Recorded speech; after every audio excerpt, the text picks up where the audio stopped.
Froome in there as well. He's got one of those extraordinarily elongated Spanish names.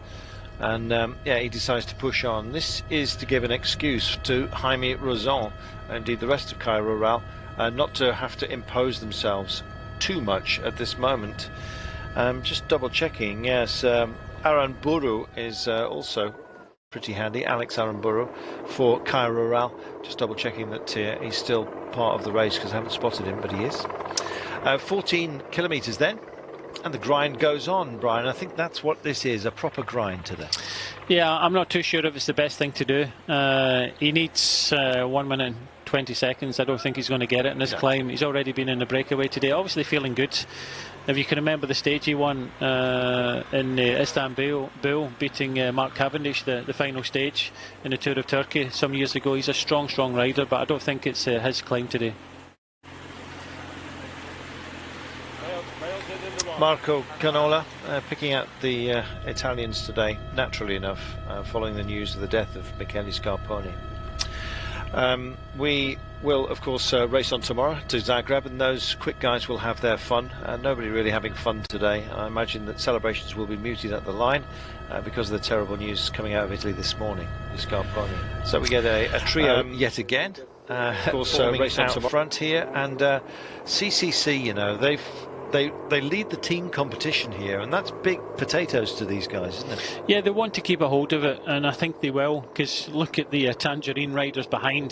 They've got plenty of riders there, so they can afford to get involved with the attacks. Yep, indeed. They've got spare riders, I think it's fair to say. This man, going spare at the moment, I think he's doing a terrific job. So it says to me that Jaime Rozon wants that leader's jersey back for Caio Rural. It would be an enormous result for them if they won it. Yeah, but just look at the front of the peloton. You've got 4 riders from Caio Rural sitting in front of Vincenzo Nibali. So they've got the numbers, and I think the other teams recognise that. They do not want Bahrain Merida to control everything, but at the moment they are. But as predicted, a lot of attacks starting to happen, but I don't think they're going very far in front. No, Team Roth just injecting something. Their favoured son will be Jonathan Fumeux. Good Swiss team, Team Roth, and with some great ambitions as well. Looking further behind, you can see that CCC are there, so are Bardiani. So Bardiani will be for Ciccone, that's for sure. CCC will be working for Jan Hurt with other cards to play. They've got an abundance of riches on a day like this. But Jan Hurt will be the man. He's back from altitude training, as we mentioned, and that can freshen the legs. It might take a few days as well to readapt, to be honest, when you're back down to sea level. But let's see how he goes today. Looking at Caicedo as well, he's in here, a backup for Oscar Sanchez, who usually has to work on his own. Don't be surprised if you see the men in the yellow and black up there. In fact, they're bedding in together for this assault. Twists and turns come thick and fast here, as you can see. As you can also recognise, Bahrain are having their fun. There was a little whoa there for the camera bike that just got its nose in where it shouldn't. 12.4 to go. The helicopter not much use at a moment like this, Brian, because it's so verdant you can't actually see them in the tree cover here. Yeah, I think that's why we're seeing the shots at the moment. It's very difficult, but looks like Gazprom trying to come across. I'm not too sure who this rider is from Roth Arcross team. The Swiss team could be Thalmann, who is sitting at 1 minute and 2 seconds off the overall lead. Well, we'll try and get an ident for you as soon as we can, but don't be surprised. It could be Balifard as well. Fumeux is the man that they will work for. That means smoker or smokehouse. But yeah, at the moment, he's managed to get himself a decent gap here of just a handful of seconds, but is out of sight. That's how twisty the road is, Brian. Yeah, no reaction. Bahrain Merida just setting a tempo, and that's what they will do. People will go on the attack. They'll gain, 150, 200 metres, and all the time Bahrain Merida are just setting tempo, and the riders in front are just kind of wasting a little bit of energy while the team ride at front. So they're just trying to control things, stop the attacks, but it's always inevitable that the attacks will start in this type of field. Indeed. Jaime Rozon, by the way, is wearing the green jersey. Sounds a bit odd to say, but it is distinct from his Cairo Real jersey. They pick it up and they dig in for glory, potentially. 13 seconds and 15 now. Making a good fist of this, going around these corners. Still struggling to identify a friend here from Team Roth. Hoping we will do in a moment. The camera's not doing us any favours. I think it's Talman. But find out in a few moments' time, I hope. 11.6 to go. And these are the only pictures we've actually got due to the tree cover, so you'll just bear with us. They've cleared the bikes out of the gap, and there you are. Gosh, lovely, eh? Lassé, yeah?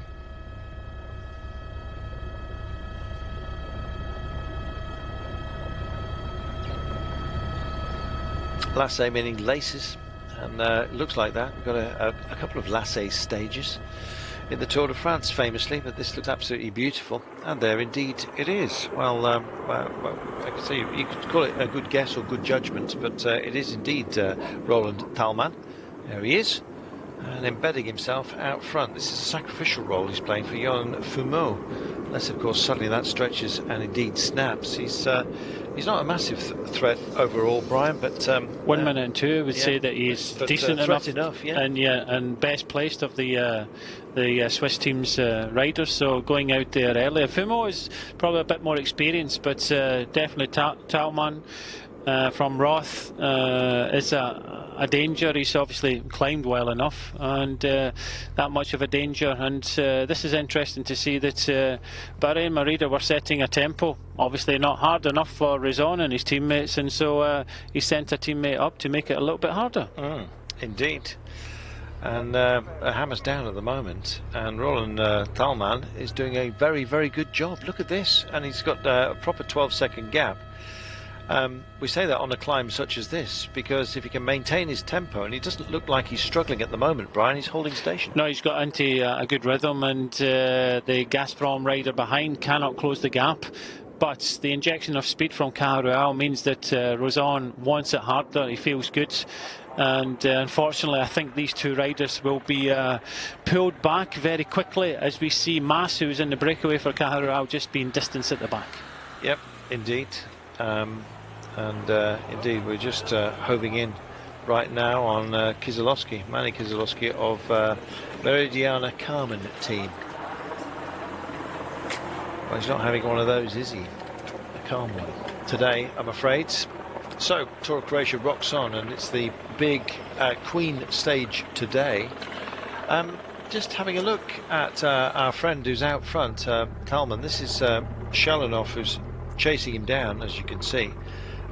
Artem Nietzsche is their chosen son for the incline that we're dealing with. It's had some good runs though, back to our 23-year-old Swiss who's up the road, and in fact this year got himself a solid top 20, 15th in fact in the Étoile Bessèges, and that was a good field.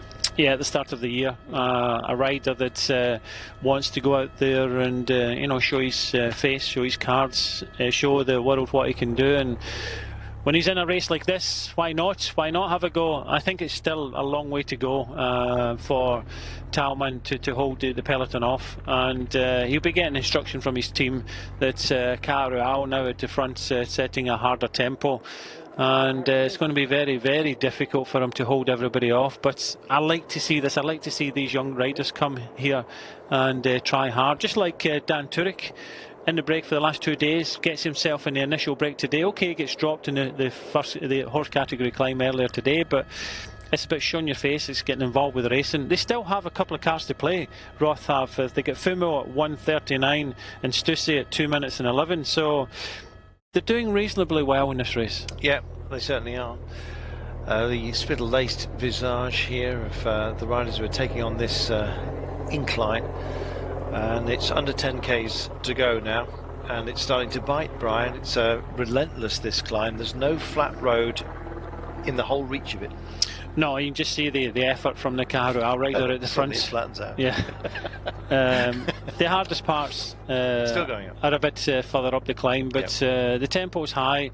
Obviously, the tempo not hard enough for the team of Caruel, and they want to take it to Bahrain Merida, which is setting itself up nicely, while the riders in Tangerine can afford to just sit back and watch the action and prepare to. They have to attack at some point in this climb. That's our defending champion, Macia Kvazina. They've got Ricardo Zoidl, who won this stage last year, albeit with a different team to the one he rides for now. He's in with Team Felbermayr and Kvazina. Presumably that's a case of keeping your enemies as close to you as you can be. Kvazina's not had the same fun as he had last year in this race. In fact, Zoidl's victory last time by was a margin of 28 seconds on this incline, so he really made it stick on the Queen stage. 9.5 kilometres then from the top, and indeed our finish line today. And I'm afraid it's over for this man. But Thalman, you know, he's put himself in the shop window again today, and he's done a lot of that this year. And I wouldn't be surprised if he gets himself a decent contract at the end of it. You can sit in the bunch, you can follow the wheels, not even get noticed. But I like to see when the young riders show well. Another young rider in the peloton is young Knox from the Wiggins team, inside the top 10 overall, and I think he can ride well enough to try and keep that place overall. I think so. He was, let's not forget, he was runner-up in the under 23 Liège-Bastogne-Liège as well. He goes extremely well. Björk Lambrecht getting the beating of him at the line in, I think it was 4 came in together in that young race. But yeah, as you quite rightly point out, only 21 years of age, James Knox, and again hitting above his weight. It's great to see the youngsters coming through, and races like this showcase them, don't they? Yeah, he's sitting 8th, and I think he'll just sit in there. I don't think you'll see him attack, because to finish in the top 10 in this race is an excellent result. So it's finishing a close second in the under 23 Liège-Bastogne-Liège, but he's in some esteemed company today, and if he can hold on to the overall he's got at the moment, then that's an excellent result for young James. Certainly is.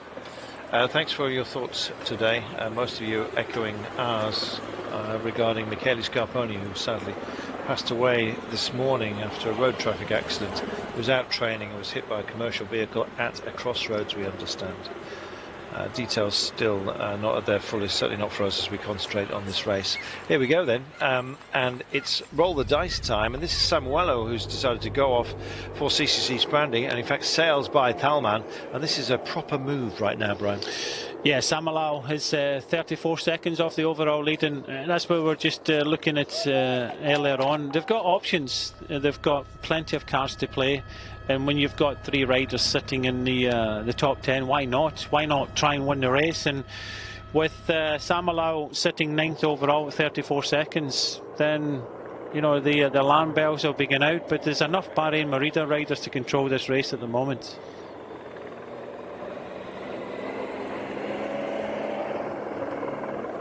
So the Belarusian Samuel heads up the road. Don't forget, the defending road race Belarusian champion rides for Bahrain Merida, and there he is in that whitish jersey. He's sitting as the main support, of course, at the end of the line once they've burnt their team out on this incline. Bahrain Merida for Vincenzo Nibali, who wears the leader's red jersey. Just behind him you can see the green jersey. That is the points jersey, which is owned for the time being by Jaime Rozon, who got caught behind a gap yesterday, as we see a skyrocket effort, and why not? This is great to see, and they're rolling with the punches here. This is Balifar, I believe, from Team Roth again. They're issuing the blows today. They are, and Balifard is sitting 3 minutes and 43, so he's not really a danger in the overall, but certainly looks, from what I've seen from that attack, that he's on a good day today. Samuel has been brought back. He was a danger, and that's why Bahrain Merida weren't too interested, but they can afford to allow this rider a little bit of leeway. Yep, I think so. Well, we have young riders here, and James Knox, we've been mentioning him, talking a lot about him. He offers a glance of recognition to the camera. He's out for a club run. He looks very fresh, doesn't he? Yeah, he looks very good. Yeah, terrific. Well, you never know. Could be a great day for young James today, and fingers crossed for him. 7.7 kilometres to go, and the grind goes on, Brian. Yes, you can see this rider just gaining some seconds now. This'll be when it starts to hurt. It's okay attacking down the roads and gaining 200 metres, but you have to continue that effort, and I think he's starting to feel it a little bit. So with 7.6 kilometres to go, the group now probably just about 40 riders strong now, with Barry and Merida in control at this moment, and CCC, Sprandi Polkowice, and their cars to play, but waiting until this climb gets a little bit harder, with just over 4 kilometres to go. Well, we described it as being reasonably constant, but the only thing that seems to be consistent is the fact that this is twisting and turning all over the place. It's like grabbing hold of a rattlesnake today, and somebody, I'm afraid, is going to bite everybody else. Let's see, shall we? The way Roth are riding, you'd think this was the first day. It's absolutely sprightly intent, I think, we're in admiration of it at the moment. There is Bahrain, not fearful of those who've gone up the road, just setting their tempo, maintaining it. It seems to be a classic way of handling these skyrocket attacks that go off. Just keep your tempo and grind them down, and basically just lean on their belief, Brian. Yeah, they're really holding their own at the front. There's been some attacking from GC contenders, and they've brought them back. One rider from Roth is just 100 metres down the road, so they are controlling. They have got numbers. In the first mountain ascent in stage 2, they were depleted in numbers. They only had Sweetsoff with Nibali further up the climb, but it does look as if they're really in control of this race at the moment. Yeah, every single curve, at least he's got the right to take whatever lines he wants. Well, is it a script he's riding for us here today? Balifar is up the road, and just off it, gives himself the luxury of a glance back, and that's the heartbreak when you see Merida looking so motivated. Wearing the green jersey, number 87. It's he normally wears green anyway as part of Cairo Ral, but he's just behind Vincenzo Nibali. And the way he's riding at the moment, Jaime Rozon, and the way his team are riding for him, Brian, he's in the bird seat, isn't he? He just has to follow Nibali and then potentially mug him at the end. Yes, try and mug him. Got to remember 10, 6 and 4 on the finishing line. So realistically, Carlton, if he stays with Nibali and they come to the finish together, all he has to do is beat him in the sprint, which he did the other day. So he can afford to wait, but he'll be hoping it's harder. Cairo already put a rider in the front to try and increase the tempo, but 6.3 to go. We've seen a few attacks. CCC, Sprandi Polkowice and the Tangerine Orange just sitting back a little bit, but there's one danger man we've not really talked about there. He's sitting probably 10th, 12th place at the moment. That's Hansen from Astana. They've got 2 riders in here, and he is a major threat for the stage today.